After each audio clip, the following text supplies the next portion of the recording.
श्रीमद् भागवतम स्कंद द्वितीय अध्याय सप्तम विशिष्ट कार्यों के लिए निर्धारित अवतार श्लोक संख्या 53 अंतिम श्लोक इस अध्याय का अनुवाद एवं तात्पर्य डिवाइन ग्रेस श्री भक्तिवेदांत स्वामी प्रभुपाद के द्वारा। मायां वर्णयतो मुष्य ईश्वरस्यानुमोदतः शृण्वतः श्रद्धया नित्यं माययात्मानं मोह्यते। शब्दार्थ: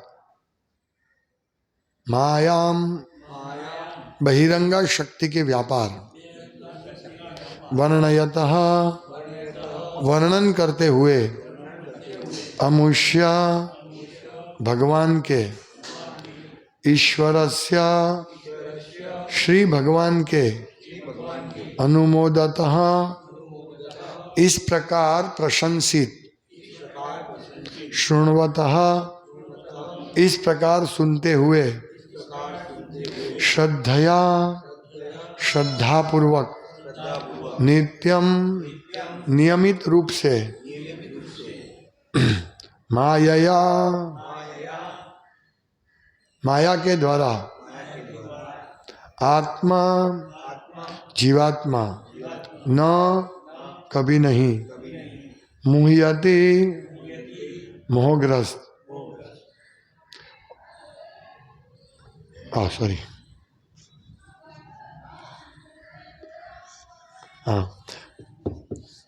अनुवाद: विभिन्न शक्तियों से संबंधित भगवान के कार्यकलापों का वर्णन, उनकी प्रशंसा तथा उनका श्रवण परमेश्वर की शिक्षाओं के अनुसार होना चाहिए।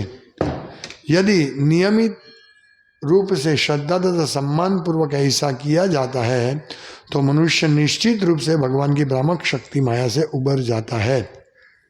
तात्पर्य: किसी विषय को गंभीरता पूर्वक सीखने का विज्ञान मन चले लोगों के भावों से सर्वथा भिन्न होता है।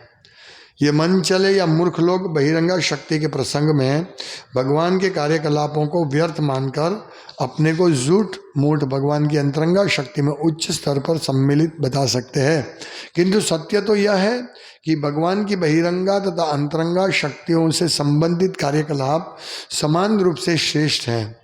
दूसरी ओर जो भगवान की बहिरंगा शक्ति के चंगुल से अभी तक छूट नहीं पाए हैं, उन्हें बहिरंगा शक्ति के प्रसंग में भगवान के कार्यकलापों का नियमित श्रवण करना चाहिए। उन्हें मूर्खतावश रासलीला जैसे अंतरंग शक्ति के कार्यकलापों के से आकर्षित नहीं होना चाहिए। भागवत के सस्ते कथावाचक भगवान की अंतरंगा शक्ति के विषय में अत्यंत उत्साह दिखाते हैं और भौतिक सुखभोग में मग्न छद्म भक्त गलत तरीके से मुक्तात्माओं की अवस्था पर कूद जाना चाहता है और इस प्रकार बहिरंगा शक्ति के चंगुल में बुरी तरह आ फंसते हैं। इनमें से कुछ एक का विचार है कि भगवान की लीलाओं के श्रवण का अर्थ है गोपियों के साथ उनके कार्यकलाप या गोवर्धन धारण जैसी लीला के विषय में सुनना। उन्हें भगवान के पुरुषावतारों जैसे स्वांश विस्तारों से तथा भौतिक जगत का सृजन पालन तथा संहार जैसी लीलाओं से कोई सरोकार नहीं रहता, किंतु प्रबुद्ध भक्त जानता है कि भगवान की लीलाओं में चाहे वह रासलीला हो, चाहे भौतिक सृष्टि की उत्पत्ति पालन या संहार हो, उनमें कोई अंतर नहीं है। अभी तो पुरुषावतारों के रूप में भगवान के कार्यकलापों का वर्णन उन पुरुषों के लिए है जो बहिरंगा शक्ति के चंगुल में फंसे हुए हैं। रासलीला जैसी कथाएं बद्ध जीवों के लिए न होकर मुक्त जीवों के लिए है। अतः बद्ध जीवों को चाहिए कि वे बहिरंगा शक्ति के प्रसंग में भगवान की लीलाओं को भक्ति तथा प्रशंसा के साथ सुने। यह कार्य मुक्त अवस्था में रासलीला के श्रवण के समान ही उत्तम है। बद्ध जीव को कभी भी मुक्त जीवों के कार्यों की नकल नहीं करनी चाहिए। भगवान श्री चैतन्य कभी भी सामान्य मनुष्यों के साथ रासलीला नहीं सुनते थे। श्रीमद् भागवत के प्रथम 9 स्कंद है जिसमें भगवान का विज्ञान समझाया गया है और 10वें स्कंद को सुनने की भूमिका बांधते हैं। इस स्कंद के अंतिम अध्याय में पुनः इसकी चर्चा की जाएगी। तीसरे स्कंद में यह और अधिक स्पष्ट हो सकेगी। अतः भगवान के शुद्ध भक्त को चाहिए कि वह श्रीमद् भागवत को प्रारंभ से पढ़ना तथा सुनना प्रारंभ करे, सीधे 10वें स्कंद से नहीं। हमसे कई बार कुछ तथाकथित भक्तों ने निवेदन किया है कि हम तुरंत ही 10वें स्कंद को हाथ में ले, किंतु हम सदैव इससे बचते रहे, क्योंकि हम श्रीमद् भागवत को भगवत विज्ञान के रूप में प्रस्तुत करना चाहते हैं, बद्ध जीवों के लिए विषय ज्ञान के रूप में नहीं। श्री ब्रह्मा जी जैसे अधिकारियों ने इसे वर्जित किया है। श्रीमद् भागवत को वैज्ञानिक प्रस्तुति के रूप में पढ़कर तथा सुनकर बद्ध जीव इंद्रिय तृप्ति पर आधारित भ्रामक शक्ति माया से मुक्त होकर दिव्य ज्ञान के उच्चतर स्तर पर उत्तरोत्तर उन्नत होंगे। ओम ज्ञान तिमिरान्धस्य ज्ञानांजन शलाकया चक्षुरुन्मीलितं कृष्ण कृष्ण हरे हरे, हरे राम राम राम हरे हरे, हरे कृष्ण। मायाम वर्णतो मुष्य ईश्वरस्यानुमोदतः, मतलब बहिरंगा शक्ति जो भगवान की है उसके साथ भगवान की क्या कार्यकलाप हुए हैं वो बद्ध अवस्था में सुनना चाहिए। मतलब जो भी भगवान की जो भी शक्ति, विविध शक्ति है, परास्य शक्ति विविधेव श्रूयते, भगवान की बहुत अनेक शक्ति है, उसमें से मुख्य 3 विभाजन है, एक बहिरंगा शक्ति, एक अंतरंगा शक्ति और एक तटस्थ शक्ति जो हम जीव है, जीवात्मा है। तो बहिरंगा शक्ति क्या है? इस भौतिक जगत को सर्जन में या इसका विस्तार में जो मदद करते हैं वो बहिरंगा शक्ति है, प्रकृति। तो क्या होगा, हम लोग इस प्रकार सुनने से क्या होगा? शृण्वतः श्रद्धया नित्यम, नित्य श्रद्धा से सुनने से क्या हो? माययात्मा न मुह्यति, आत्मा जो जीवात्मा है वो न मुह्यति, वो मोहित नहीं होगा। किससे? शृण्वतः श्रद्धया नित्यम, नित्य सुनने से मोहित नहीं होगा। तो अभी यहां विशेष जोर दिया है कि पुरुष अवतार की कथा पहले से 9 स्कंद तक जो कथा आती है वो स्टेप बाय स्टेप सुनो। इसका मतलब ये है, ये लिखा है ना, मायाम वर्णयतो मुष्य, मतलब भगवान की बहिरंग शक्ति का व्यापार क्या भगवान उनसे करते हैं। जैसे पुरुष अवतार अभी हमने देखा, विश्वरूप कहाँ कहाँ भगवान का कौन सा अंग क्या है, ये सब हमने विश्वरूप में देखा। तो ये हमारे लिए जो बद्ध जीव है अभी माया की चुंगल में फंसे हैं, हम सब माया की चुंगल में फंसे हैं, तो हमारे लिए ये विषय महत्वपूर्ण है। बहिरंगा शक्ति का कार्य, पुरुष अवतार का कार्य, फिर भगवान के अलग अलग लीलाएं जो है, रास लीला या दशम स्कंद की जो भी लीला है वो मुक्त पुरुष के लिए है, ये हमें समझना चाहिए। और ये जो प्रभुपाद टीका करते हैं कि ये जो प्रोफेशनल कथावाचक है वो लोग सीधे दशम स्कंद पर चले जाते हैं, 1 2 3 4 5 6 7 8 9 और सीधे दशम स्कंद पर जंप करते हैं। वो दरकार नहीं करते हैं कि ये जो जीवात्मा है बद्ध जीव से बंधे हुए हैं, बद्ध जीव है, उसको बचाना कैसे है, उनको ये नहीं है। बस वो तो कथा करेंगे और वो सोचेंगे कि ये जो कथा कर रहे हैं रासलीला का कथा, अभी वो लोग रासोत्सव भी मनाते हैं कथा में। ये रासलीला क्या है? यदि ठीक तरह से इसको समझा, वो मुक्त अवस्था का विषय है। सबसे पहली बात, भगवान चैतन्य महाप्रभु इतने भक्त का रोल अदा करते हुए वो सिखाते हैं कि स्त्रियों से दूर रहना, स्त्रियों से नहीं सुनना कुछ। फिर भी वो क्या कहते, रम्या काचिंत उपासना वर्ग वीर्य वधु, मतलब जो ये वृंदावन की गोपियों ने जो उपासना की है वो सर्वश्रेष्ठ उपासना है, और वो सुनने के लिए तैयार है। वो इतने दूर रहते थे स्त्रियों से, यानी ये विषय मुक्त पुरुषों के लिए है, हमारे लिए नहीं है। हमें तो यही सुनना है कि भगवान ने क्या क्या, मतलब ये जो इसमें बताया ना कि हम लोग भगवान की लीलाओं कैसे हम समझे, इस प्रकार से ये विश्वरूप सर्जन कैसे किया, आप बताइए। ऐसे आगे पुरुष सूक्त की पुष्टि करते हैं कि कहाँ कहाँ कौन सा लोक है, उसमें कैसे लोग रहते हैं, भगवान ने कैसे सर्जन किया, ब्रह्मा जी ने कैसे सर्जन किया, गौण सर्जन, पुरुष अवतार कैसे प्रकट होते हैं, तो ये सब हमको अभी सोचना है। ये सब पहला, दूसरा, तीसरा, पांचवें स्कंद, 6 स्कंद, ये सब इसी में ऐसा ही आता है। जैसे मैं आज सुबह बता रहा था पंचम स्कंद में नरक का वर्णन है। उससे पहले पूरे विश्व में अलग अलग लोक का वर्णन है। और हमारे इस ये मेरू पर्वत, सुमेरु पर्वत जो जम्बू द्वीप है, ऐसे और 8 द्वीप, 7 द्वीप है टोटल, और दूसरे मतलब टोटल 8 द्वीप है। तो और वो सब सप्त द्वीप है, सॉरी, और वो सब द्वीप इतने बड़े विशाल है कि हम लोग ये वर्णन सुन के हम भगवान के बहिरंगा शक्ति को समझ सकते हैं, उनका व्यवहार क्या है।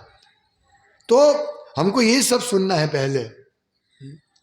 शुरुआत जो नवोदित भक्त है वो सोचेगा ये सब क्या चर्चा चल रही है, हो जाएगी। देखो भगवान राधा कृष्ण की लीला कितनी मधुर है, आप वो कथा कीजिए, ये सब छोड़िए। प्रभुपाद कहे वो डेंजरस है, ऐसा सुनना बहुत डेंजरस है। हम माया के चुंगल से नहीं बच सकते। फिर हम भगवान को मायाधारी बता देंगे। भगवान भी माया में है। भगवान ने इतनी रानियों के साथ लंपटगिरी की, इतनी गोपियों के साथ लंपटगिरी की, इतनी रानियों के साथ शादी की, हम भगवान को माया में समझ लेंगे। इसीलिए प्रभुपाद कहते रासलीला जैसी कथा है बद्ध जीवों के लिए न होकर मुक्त जीवों के लिए है। हम अभी बद्ध जीव हैं, हम मुक्त जीव नहीं हैं। हमें हमारी स्थिति समझनी चाहिए। ऐसा नहीं समझना चाहिए अभी मैं इतने साल से इस्कॉन में हूँ, मैं अभी हर रोज कथा करता हूँ तो अभी मैं मुक्त हो गया। नहीं, नहीं, हमें बहुत सावधान रहना चाहिए, क्योंकि कहाँ पे हमारा सीधा पतन हो जाएगा हमको मालूम नहीं है।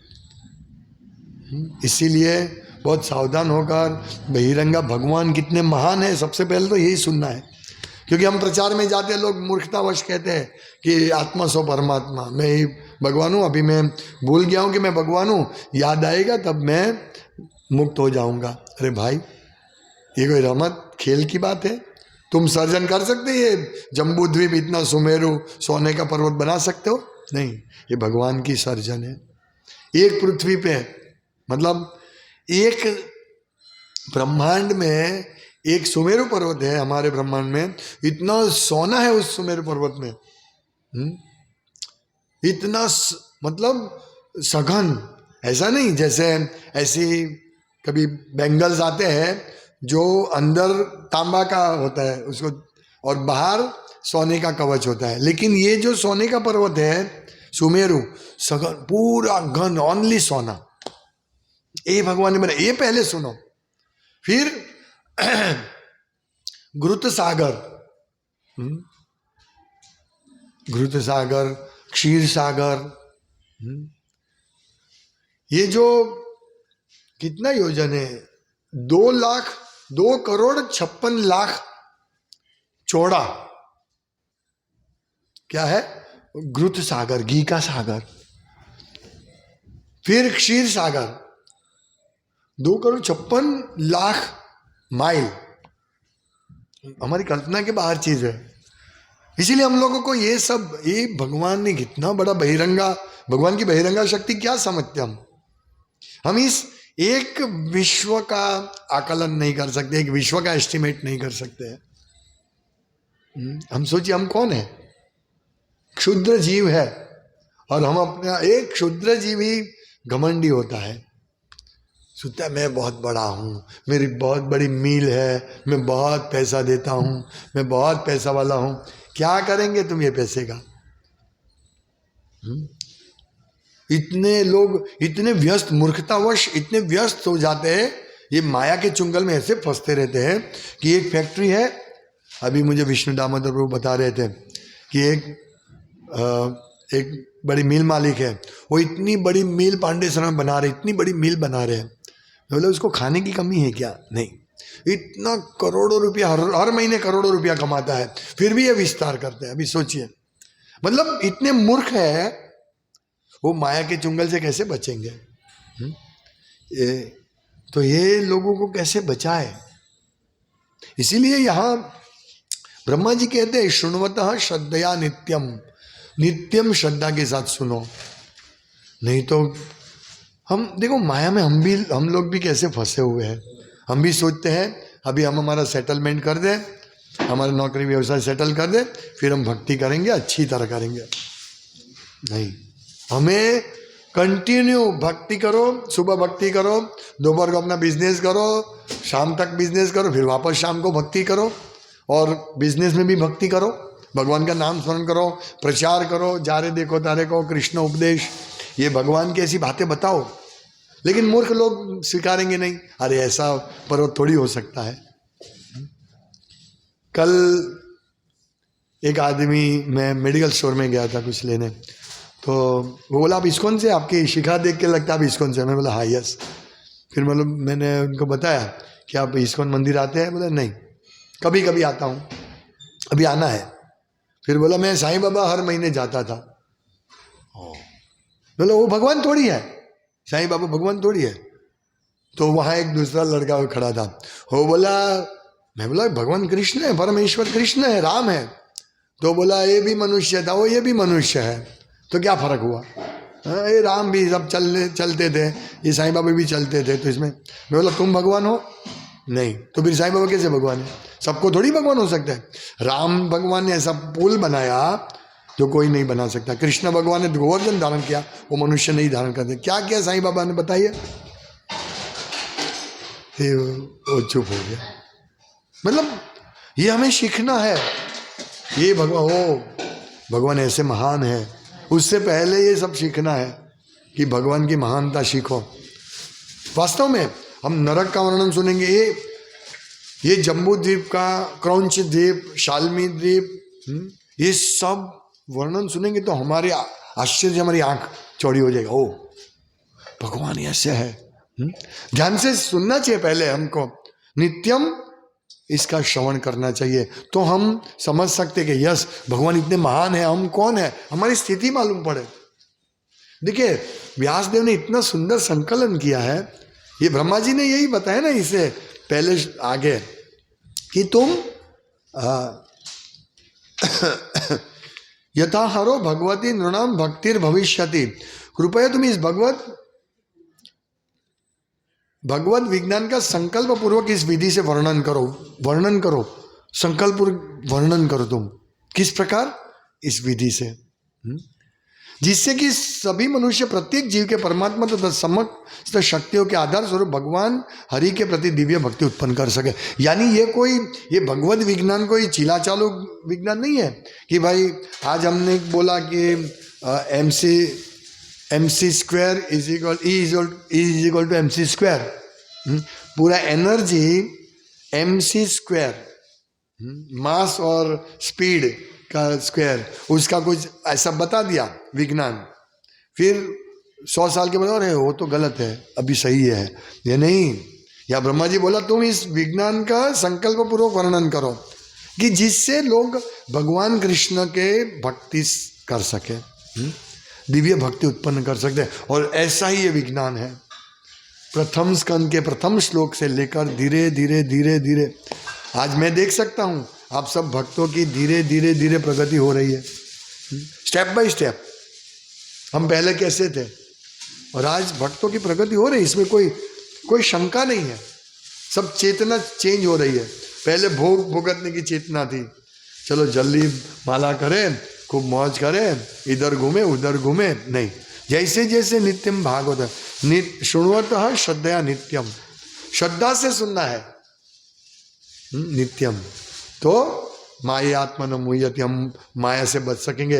ये माया की चुंगल से कौन बचता है? करोड़पति लोग देखो, बड़े बड़े बंगले सोचते हैं ये साधु आ गए घर पे हैं, हमसे कुछ दान लेने आ गए। देखो हम हमारी तरह मेहनत नहीं करते साधु।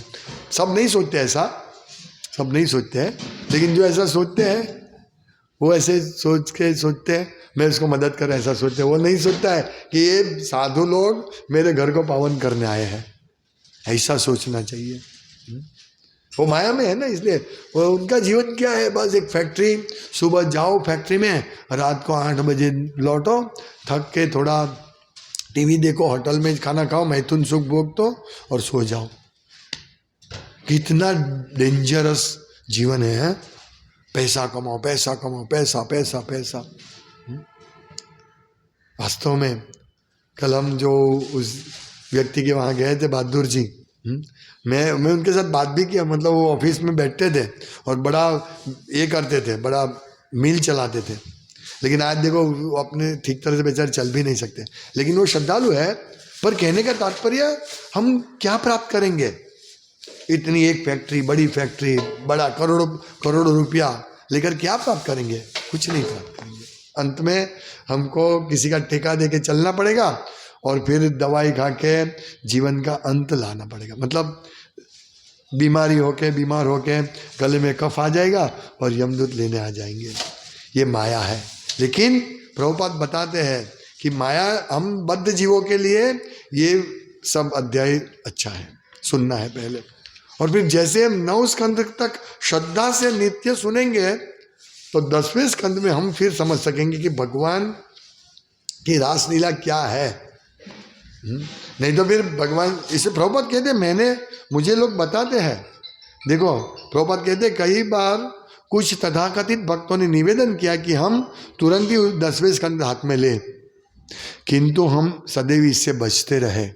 प्रभुपाद कहते हैं मैंने 10वें स्कंद की लीला को हाथ में नहीं लिया, क्योंकि हम श्रीमद् भागवत को भगवत विज्ञान के रूप में प्रस्तुत करना चाहते हैं, बद्ध जीवों के लिए विषय ज्ञान के रूप में नहीं।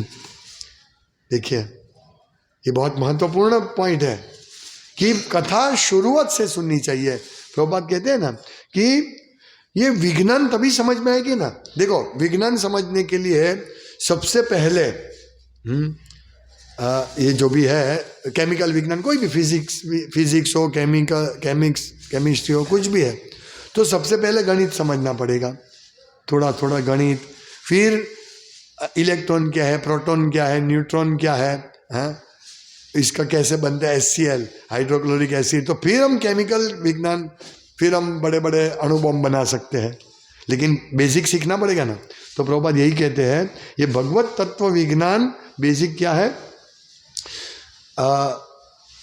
श्रीमद् भागवतम को वैज्ञानिक प्रस्तुति के रूप में पढ़कर तथा सुनकर बद्ध जीव इंद्रिय तृप्ति पर आधारित भ्रामक शक्ति माया से मुक्त होकर दिव्य ज्ञान के उच्चतर स्तर पर उत्तरोत्तर उन्नत होंगे। तो ये भगवत विज्ञान यही है, विज्ञान यही है। हाँ, बेस होना चाहिए विज्ञान का, तो ये बेस है कि भगवान की बहिरंगा शक्ति के विषय में सुनो। अभी हमारा यही अवस्था है, और हम सुन के हमें ऐसा नहीं लग रहा है कि हम कुछ निम्न स्तर का सुन रहे हैं। निम्न स्तर का थोड़ी है ये सब। भगवान की जो हमने लीला, विश्वरूप शुद्ध, ये सब हृदय में भगवान, ये सब हमने समस्त कारणों के कारण, तो हमें कभी भी ऐसा नहीं लगा कि ये थोड़ी निम्न कक्षा की लीला है? कभी हमने सोचा नहीं। लोग पहले मुझे बताते हैं आप लोग क्या सिर्फ जन्म मृत्यु के बारे में बोलते रहते, जन्म मृत्यु के बारे में। अरे भाई प्रभुपाद कहते हैं पहले समझो तो सही भगवान को। तो ये विषय हमारे लिए है, इससे हम जल्दी माया के चुंगल से छूट सकते हैं। हरे कृष्णा कृष्णा कृष्णा हरे हरे, हरे राम राम राम हरे हरे। श्रीमद् भागवतम की जय, श्रील प्रभुपाद की जय।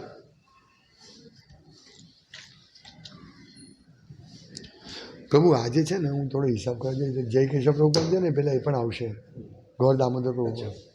આજ ક્યાં જાને कुछ લખી દે, 3 મકલા બાકી છે, ત્યાં ચાલે જાય ને।